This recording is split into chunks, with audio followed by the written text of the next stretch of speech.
아빠를 증오하는 엄마. 중간에서 저는 어떡하죠? 2025년 2월 15일 인도 델리, 한국 도착. 안녕하세요. 오늘은 스님이 54일간의 부탄과 인도 방문 일정을 마치고 한국으로 귀국하는 날입니다. 어제 저녁 8시에 비행기를 타고 델리 공항을 출발한 스님은 밤새 이동하여 오늘 새벽에 인천공항에 도착했습니다. 비행기 안에서 앉은 채로 쪽잠을 잤습니다. 인천공항을 나와 서울 정토회관으로 향했습니다. 스님이 차에서 내리자 정토회 공동체지부 대중들이 양쪽으로 도열을 하여 스님을 반갑게 환영해 주었습니다. 스님, 어서 오세요. 환영합니다. 대중들이 환호를 하자 스님이 웃으며 말했습니다. 갑자기 왜 안 하던 행동들을 해요? 너무 오랜만에 한국에 오셔서 반가워서 그럽니다. 스님은 공동체지부 대중들과 인사를 나눈 후 법당을 먼저 참배했습니다. 이어서 공동체지부 대중들이 스님에게 삼배로 인사를 올렸습니다. 스님도 대중들을 향해 삼배를 하며 같이 인사를 했습니다. 잘 다녀왔습니다. 대중이 한 말씀을 청하자 스님은 부탄과 인도를 방문하고 온 소감을 간단하게 이야기해 주었습니다. 몸이 좀 아파서 겨우 버티며 다녔습니다. 그래서 그런지 지금 목소리가 잘 안 나옵니다. 총기가 없어지고 흐릿해진 기분입니다. 200개의 마을에서 지속 가능한 개발을 시작하려면 이번에 부탄 답사를 통해 대충 규모는 파악했는데 앞으로 사업을 추진하는 게 가장 큰 일입니다. 현재 부탄에서 활동하고 있는 실무자가 1명인데 본격적으로 사업이 진행되려면 실무자가 최소한 10명은 있어야 할 것 같습니다. 왜냐하면 트롱사와 젠강 2개의 군 전체를 개발해야 하기 때문입니다. 새로 지어야 할 집이 250채나 되고 집안을 수리해야 할 집이 1000채 정도가 되었습니다. 각 집을 직접 방문해서 상태를 확인하고 이 집에는 선반만 필요하다든지 부엌이 필요하다든지 기둥까지 싹 바꿔야 한다든지 새로 지어야 한다든지 이런 것을 전부 조사하고 나서 예산을 책정해야 하니까 일이 엄청나게 많아요. 주민들이 직접 집을 짓고 수리를 하게 한다고 하더라도 JTS에서 샘플은 만들어 주어야 합니다. 왜냐하면 집을 어떻게 수리해야 하는지 주민들은 모르기 때문입니다. 부엌이 어떻게 생겼는지 샘플을 만들어서 보여줘야 주민들이 그것을 따라할 수 있습니다. 현재 개발해야 할 치옥이 65개이고 1개의 치옥에 보통 3개 내지 4개의 마을이 있으니까 거의 200개의 마을을 개발해야 합니다. 200개 마을마다 수리할 집에 샘플을 하나씩 만들고 동네 사람들이 이를 보고 따라할 수 있도록 해야 합니다. 먼저 사전 조사를 해야 하고 답사를 통해 직접 확인하고 승인한 후 예산을 세우고 예산이 적정한지 검토를 해야 합니다. 검토가 끝나면 자재를 구입해서 배달하는 과정이 필요합니다. 그러기 위해서는 우선 자원봉사자가 직접 샘플을 만들어서 주민들이 이를 보고 집을 고칠 수 있도록 해야 합니다. 하지만 대부분의 집에 연장이 없기 때문에 연장도 지원해야 합니다. 그래서 사업을 시작하고 나서 초반이 가장 어려울 것 같은데 일단 시동이 걸리면 주민들도 점차 배워서 따라할 수 있습니다. 그래서 현재는 부탄 지속 가능한 개발 사업을 최우선으로 진행해야 합니다. 우선 여러분 중에 실무자 2명을 추가로 배치해서 현장에 파견을 보내든 한국에서 지원을 하든 당장이라도 지원을 해야 할 것 같습니다. 지금 현장에서 가장 필요한 인력은 목수예요. 그리고 설계, 인테리어, 보수 작업을 담당할 사람이 필요합니다. 불교에 대한 수요가 점점 커지고 있는 인도.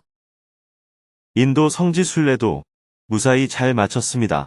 인도 경제가 점점 더 좋아지니까 이동할 때 도로 상황도 굉장히 좋아졌고 전반적으로 상황이 많이 달라졌음을 알 수 있었습니다.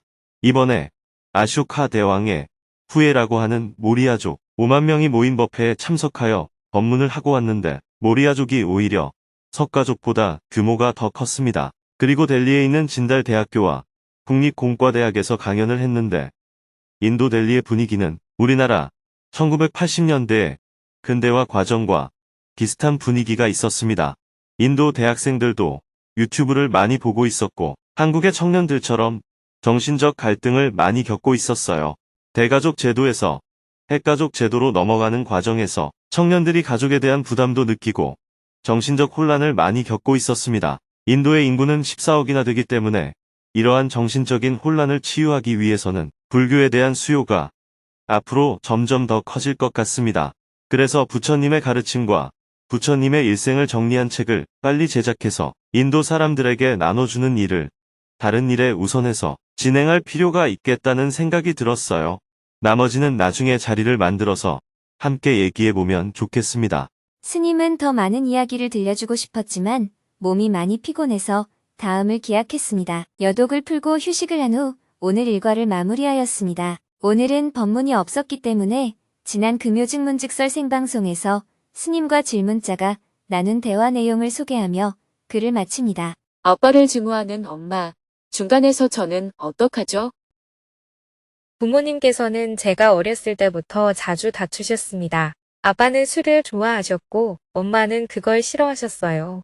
저는 엄마의 이야기만 듣고 아빠를 미워하기도 하며 엄마의 감정을 받아내면서 자랐습니다. 결혼 후에도 엄마의 감정 쓰레기통 같은 역할을 해왔습니다.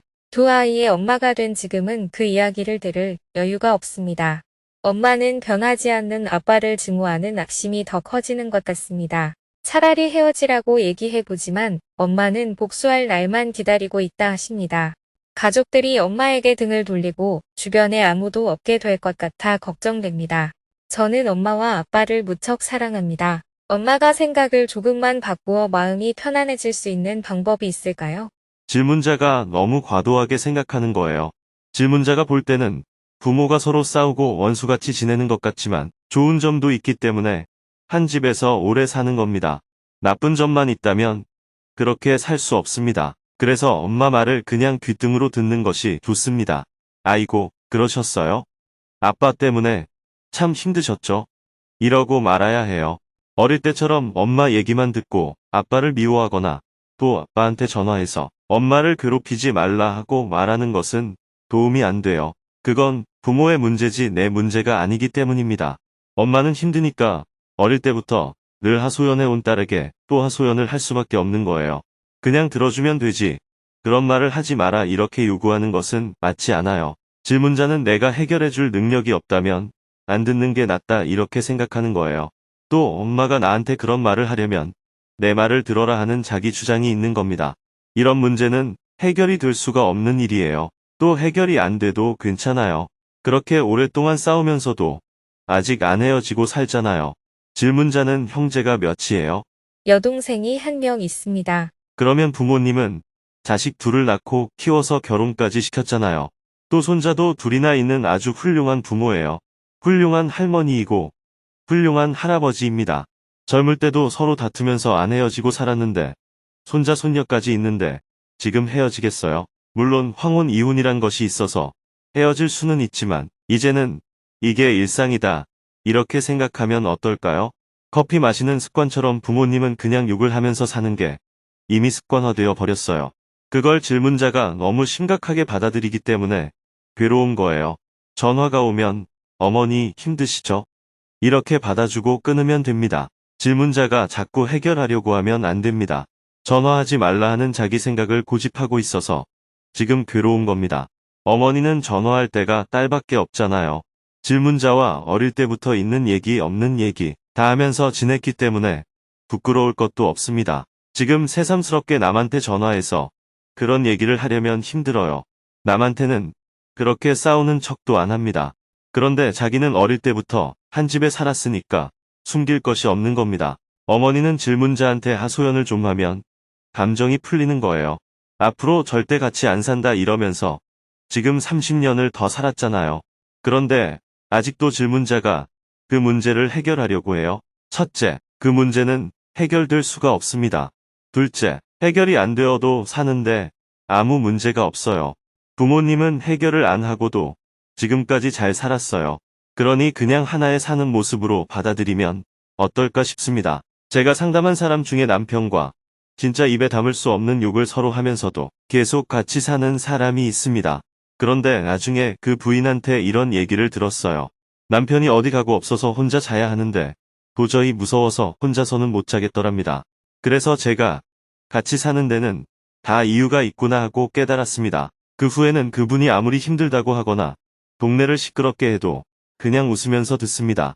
예전에는 그렇게 욕을 하시면 안 됩니다 하면서 남편분한테 가서 말하고 아내분한테도 그렇다고 해서 욕을 너무 하지 마세요. 이렇게 주제넘은 얘기를 했거든요. 그런데 나중에 다시 돌아보니까 남의 집 살림에 내가 쓸데없는 간섭을 많이 했구나 하는 생각이 들었어요. 그분은 그냥 하소연을 하는 것일 뿐이었습니다. 왜냐하면 그렇게 해야 스트레스가 풀리기 때문입니다. 그러니 질문자도 그냥 들어주세요. 해결을 안 해도 괜찮아요. 왜냐하면 그분들은 해결을 안 하고도 지금까지 40년을 잘 살았기 때문입니다. 그런데 그걸 왜 새삼스럽게 해결하려고 해요? 그냥 두면 됩니다. 오히려 부모님을 위해 질문자가 할 수 있는 일은 스님이 노인들을 위해 증문즉서를 한 동영상을 몇 개 찾아서 보내주는 정도라고 보시면 돼요. 기본적으로는 질문자가 해결할 수 없는 일이라고 보시는 게 좋습니다. 네. 감사합니다. 마음의 짐을 많이 던 것 같아요. 어머니와 아버지는 싸우면서도 잘 살고 있습니다. 서로 싸우면서 벌써 40년을 살았기 때문에 20년을 더 사는 건 아무 문제가 없어요. 그러니 그냥 가볍게 들으면 됩니다. 자꾸 해결하려고 하지 마세요. 그 문제는 해결될 수도 없고 또 해결할 필요도 없습니다. 저렇게 싸우시면서도 나를 공부시켜 주고 시집 보내주고 다 했잖아요.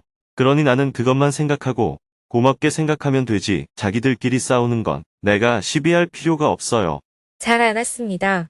고맙습니다. 내일은 오전에 정토회 제2차 만일결사 중 1차 천일결사, 8차 백일기도 입제식을 한 후 오후에는 백일법문 입제식과 광주전라지부 회원 간담회를 하고 저녁에는 정토경전대학 학생들을 위해 생방송으로 증문즉설 강연을 할 예정입니다.